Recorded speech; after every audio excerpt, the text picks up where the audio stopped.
très clairement, ce système nous a permis une bien meilleure organisation de notre bloc opératoire, tant en termes de planification opératoire que de la programmation au quotidien, de la gestion au fil de l'eau de l'ensemble de nos programmes opératoires. Nous a permis, puisque nous l'avons interfacé avec le logiciel des transports du bloc opératoire, une meilleure coordination avec l'ensemble des transports des patients vers le bloc opératoire. Une interface également avec le dossier d'anesthésie fait que les informations cardinales de l'opération vont vers l'anesthésie et de l'anesthésie vont vers le logiciel Opéra.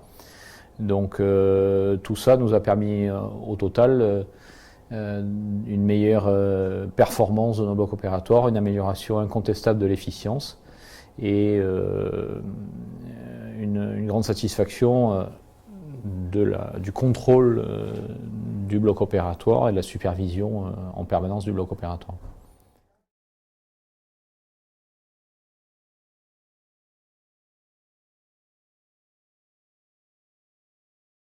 Donc je vous l'ai dit, une bien meilleure organisation. Qui dit meilleure organisation dit moins de conflits.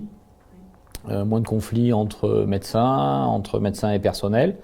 Ça c'est certain. Donc une meilleure efficience et finalement une bien meilleure satisfaction du personnel, de l'ensemble du personnel, mais aussi du patient, puisqu'il est le bénéficiaire avec des enchaînements qui sont mieux maîtrisés, mieux gérés, moins d'incertitudes, moins d'anomalies dans la gestion des programmes.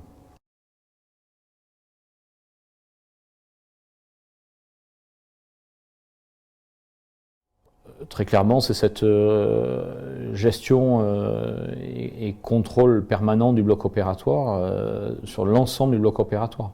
Puisqu'avant, on contrôlait partiellement quelques secteurs, ou secteur par secteur. À l'heure actuelle, nous avons une vision d'ensemble de toute l'activité du bloc opératoire en permanence, en temps réel.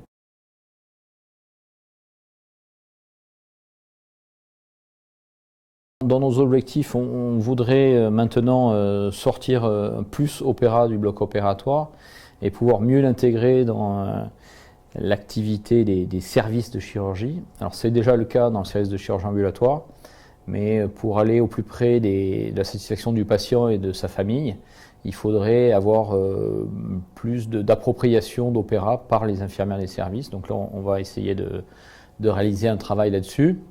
Et puis peut-être avoir une ergonomie un peu plus moderne, avec plus de mobilité embarquée sur des smartphones, des tablettes, des choses comme ça, quoi.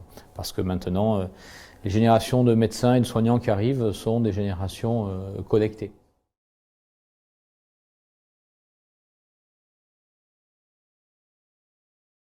Très clairement, pour la gestion des blocs opératoires demain, il serait logique qu'on puisse avoir une base de données unique pour l'ensemble des fonctionnalités dont a besoin un bloc opératoire, c'est-à-dire aussi bien la gestion du programme et sa planification, que la gestion de l'anesthésie, que la gestion des transports, que la gestion de la stérilisation. Et donc ces quatre grandes fonctionnalités devraient être sur la même base de données unique.